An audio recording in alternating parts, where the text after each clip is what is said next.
வெற்றி தளபதி அவர்கள் அமைச்சர் பெருமக்கள் சட்டமன்ற உறுப்பினர் அனைவருக்கும்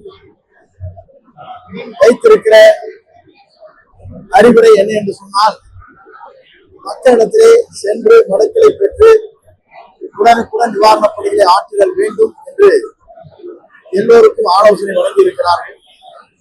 அந்த அடிப்படையில் இன்று பெருந்துறை சட்டமன்ற தொகுதியில் பெருந்துறை பகுதியில் இருக்கிற மக்களுடைய குறைகளை கேட்டறிந்து அதற்கான நடவடிக்கை மேற்கொள்வதற்காக நடவடிக்கை மேற்கொள்ளப்பட்டிருக்கிறது. குறிப்பாக இங்கே வருகின்ற சுமார் 60% பட்டாக்க வேண்டும், ஜீரோ வேல்யூவில் இருப்பதை அதற்கான மாற்றங்களை உருவாக்கி தர வேண்டும். நத்தத்தில் இருக்கிற நீண்ட நாட்களாக இருக்கின்ற பட்டாக்கள் உடனடியாக வழங்கப்பட வேண்டும். கொடுக்கப்பட்டிருக்கிற பட்டாக்கள் அது எந்த பகுதியில் இருக்கிறது என்பதை அளவு செய்து எங்களுக்கு வழங்கப்பட வேண்டும். அதே நேரத்தில் ஏழை மக்களுக்கு பல்வேறு நிலைகளில் இன்று வழங்கப்பட்டிருக்கிற பட்டாக்களிலே இருக்கிற குறைபாடுகளை களையப்பட வேண்டும் என்று கூறியிருக்கிறார்கள். இனாம் பட்டாம் என்று தமிழகம் முழுவதும் நீங்கள் பார்க்கின்ற போது அனைத்தும் பல ஆண்டுகளாக நிலுவையில் இருக்கிறது.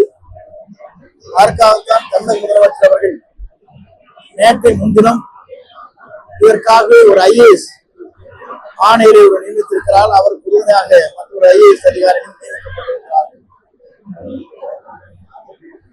ஆகவே சர்வேயர் குறைவாக இருக்கிறது என்ற முறையில் கூடுதல் சர்வேயர் தற்காலிகமாக அந்த தகுதியுடையவர்களை தேர்வு செய்ய வேண்டும் என்று கட்டளையிட்டிருக்கிறார்கள்.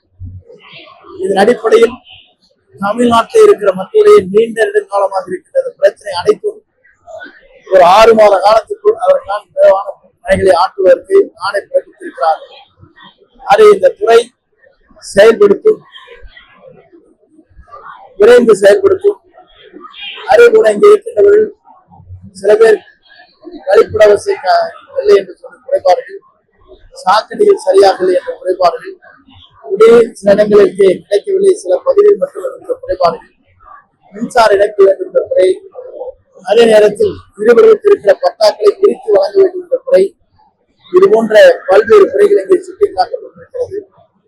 அதே போல இங்கே இருக்கிற சிப்காட்டின் இந்த கழிவு நீர் மூலமாக நிலத்தடி நீர் கட்டிருக்கிறது என்ற குறைபாடுகளை இன்றைக்கல்ல பல நாட்களாக சொல்லிக் கொண்டிருக்கிறார்கள். இதற்காக நம்முடைய முதலமைச்சர் அவர்கள் ஆழ்ந்து சிந்தித்து நிலத்தடி நீரை மாற்றி அமைப்பதற்கு மழை காலங்களில் மழை பெய்கிற போது பெரிய ஆழ்குழாய் கிணறு அமைத்து மழை நீரை ஏறத்தாழ ஒரு 500 அடிக்கு கீழே கொண்டு செல்கிற போது இந்த நிலத்தடி நீர் மாற்றங்கள் உருவாவதற்கு வழிவகை செய்யும். இதையெல்லாம் பரிசீலிக்க வேண்டும் என்று ஒவ்வொரு துறைக்கும் ஆணையிட்டிருக்கிறார்கள். அந்த பணிகளை நாங்கள் மேற்கொண்டு வருகிறோம்.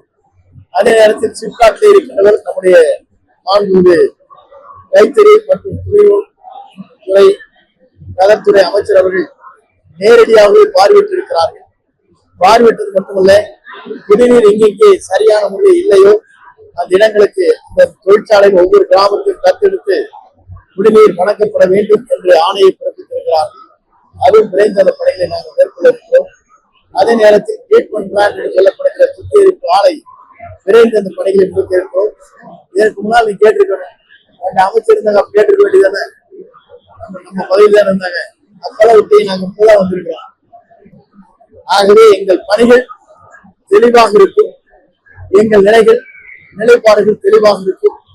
நம்முடைய முதலமைச்சர் அவர்கள் ₹1 கூட யாரிடத்திலும் இங்கே பெற முடியாது என்ற நிலையை மனதிலே வைத்து பணியாற்றி கொண்டிருக்கிறார். ஒரு தூய்மையான ஆட்சியை தமிழகத்திலே உருவாக்க வேண்டும் என்ற நிலையில் அவர் தன் பயணத்தை மேற்கொண்டிருக்கிறார். இந்தியாவில் இருக்கிற அத்தனை முதலமைச்சரும் இதை கூர்ந்து கவனித்துக் கொண்டிருக்கிறார்கள். கழகத்தை பொறுத்தவரை இந்தியாவுக்கு வழிகாட்டியாக நம்முடைய முதல்வர்கள் பணிகளை மேற்கொண்டிருக்கிறார். வருவாய்த்துறையை பொறுத்தவரை காலி பணிகள் இல்லை, சர்வே டிபார்ட்மெண்ட் மட்டும்தான் காலி பணிகள் இருக்கிறது. அதற்காக ஒரு 1000 சர்வேயரை தற்காலிகமாக நாம் நியமிக்கலாம் என்று முடிவு செய்திருக்கிறோம். 422 பேர்கள் சர்வேயர் தேர்வு செய்ததற்கு பிறகு வழக்கு மன்றத்தில் வழக்கு நிலுவையில் இருக்கிறது. இன்னும் ஒரு மாத காலத்தில் நிறைவேற்றதுக்கு பிறகு அவரும் இங்கே வந்து பணியாற்றுவார்.